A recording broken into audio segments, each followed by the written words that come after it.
台语字真趣味，乡亲啊，无对同，台语安尼写无对同，不对劲、不妥当、不吻合、不对盘，台语就是无对同。我就是感觉怪怪无对同，但是就是找无问题，到底出伫倒？照你讲，要做这件代志真费气，但是竟然进行到这么啊顺利，这就无对同。这两个相反的口径无对同斗袂起来，其中一定要有曲折。啊，这件买卖我看到无对同，恐惊是要空牛落乱。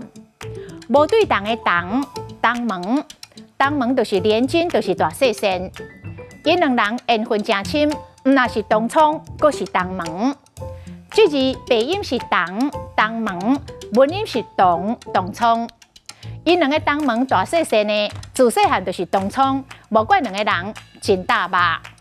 今仔日的台语字无对同，实在真趣味。